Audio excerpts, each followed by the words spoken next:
देखिए 7 तारीख को मंत्रिमंडल का विस्तार होना है और मंत्रिमंडल जो है सम्राट चौधरी के मुख्यमंत्रित्व काल में कौन-कौन से मंत्री होंगे, किस-किस मंत्रालय को सँभालेंगे, इसकी चर्चा अब आम होने लगी है। हम आपको बता देते हैं, चाहे वो भारतीय जनता पार्टी के नेता हों या फिर जनता दल यूनाइटेड के नेता हों, एक साथ जो है अलग-अलग अपने-अपने कार्यालय में बैठक शुरू कर दिए हैं।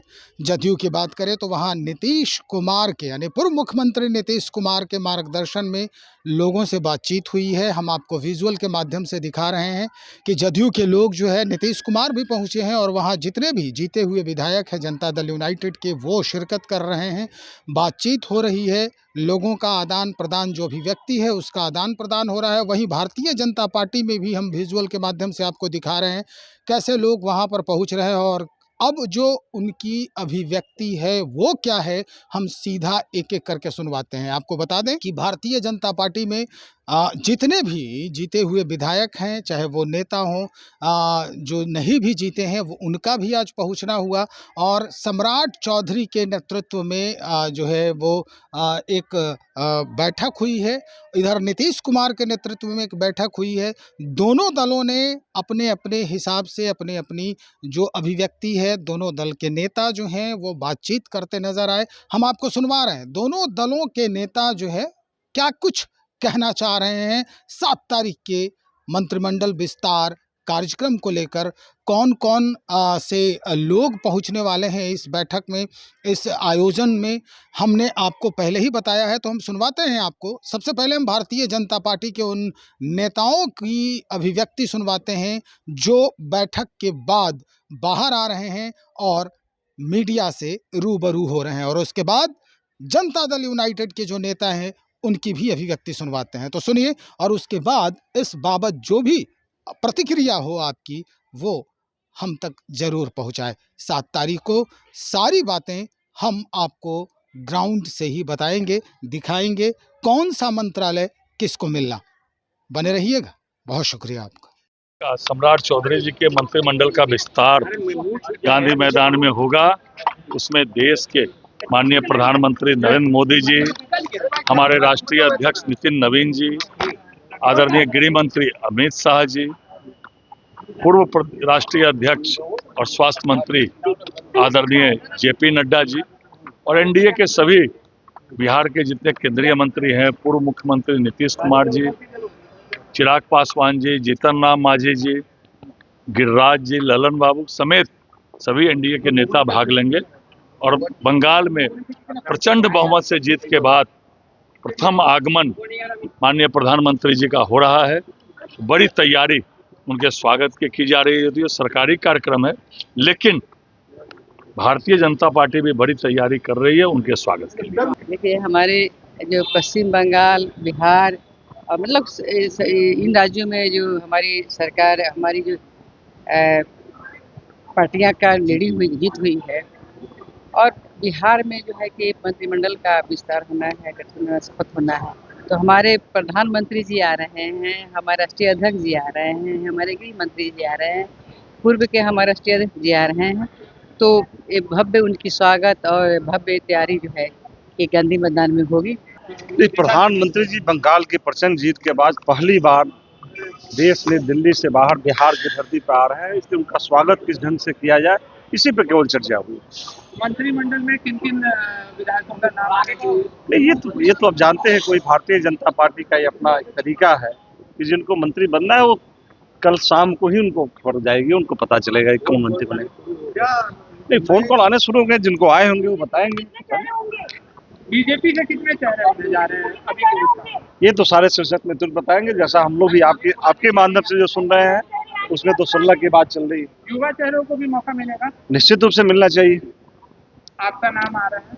पता नहीं है, मुझे नहीं पता, जब कॉल आएंगे तो जरूर तो आपको खबर कर दूंगा। जब हम बंगाल की प्रचंड जीत की, भव्य जीत की, सुंदर जीत की, सभ्य जीत की जब हम बात करते हैं तो हम भारतीय जनता पार्टी की एक राजनीतिक दल की तरह जीत की बात नहीं करते हैं। हम बात करते हैं उस जीत की जब सनातन का उद्घोष होता है, हम बात करते हैं उस मानवता की जब मानवता का शंखनाद होता है, नक्सलवादियों के ऊपर जब विजय होती है। हम जीत की बात करते हैं अपने देश की अस्मिता की, देश की सरहदों की, जब ममता बनर्जी ये भूल जाती हैं कि वो एक स्त्री हैं और बांग्लादेश के घुसपैठियों को बिल्कुल सीना ठोक के वो कहती हैं कि घुसपैठियों के लिए जगह है उस बंगाल में, और फिर जब वहाँ का भद्रजन, बंगाल का भद्रजन, बहुत भद्र वहाँ के लोग हैं, और जब वो खड़े होते हैं तो बताते हैं कि जब आप अति करेंगे ममता बनर्जी तो हम ये भूल जाएंगे कि आप हमारी माँ हैं, बहन हैं। बंगाल की जनता ने ममता बनर्जी को अपनी माँ और बहन की तरह हमेशा उनका साथ दिया, परंतु ममता बनर्जी ने एक वोटों के तुष्टीकरण के लिए दूसरा पाकिस्तान बनाने में और बांग्लादेश बनाने में बंगाल को कोई कसर नहीं छोड़ी। ये श्यामा प्रसाद मुखर्जी की आत्मा को एक श्रद्धांजलि है भारतीय जनता पार्टी की। आदरणीय नरेंद्र मोदी जी के नेतृत्व में, उनके समुचित विकास के नेतृत्व में,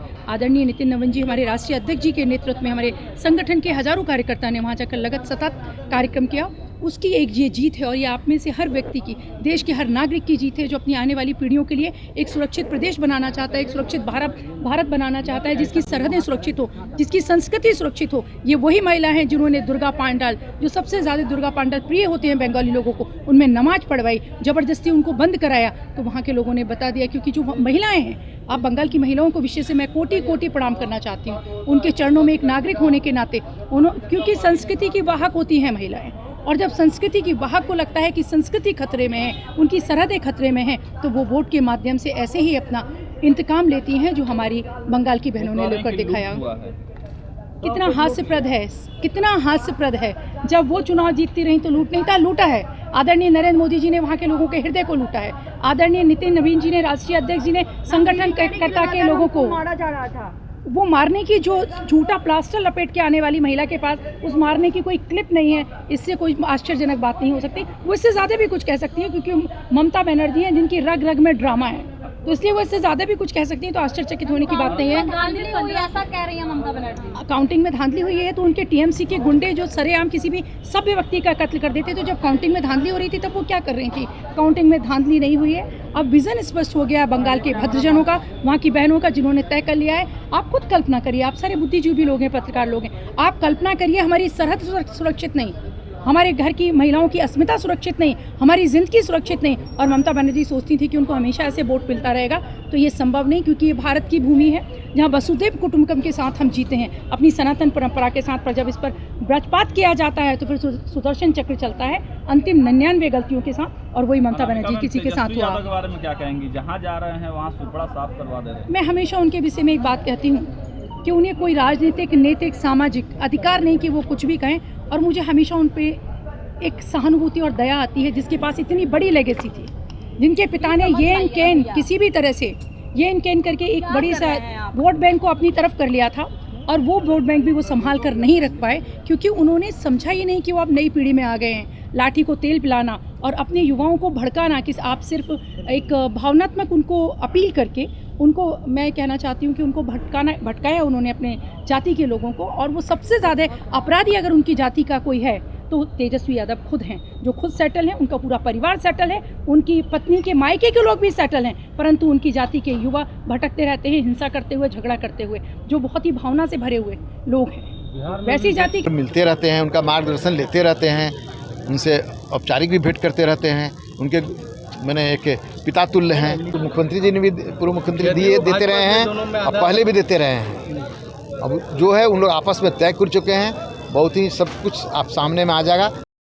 देखिए, मंत्रिमंडल का विस्तार यथाशीघ्र होने वाला है, और कौन कौन से मंत्री बनेंगे वह एनडीए के शीर्ष नेता तय करेंगे, और कौन विभाग किसके पास रहेगा यह भी एनडीए के शीर्ष नेता ही तय करेंगे। तो सारे, कहीं कोई विवाद नहीं है, और सारे आपस में बैठकर तय कर लेंगे एनडीए के जो शीर्ष नेता हैं कि कौन कौन मंत्री बनेंगे, कौन कौन मंत्रियों को कौन कौन सा विभाग मिलेगा। यह सारे तय होगा, और सुचारू ढंग से सरकार चलेगी बिहार में विकास के लिए।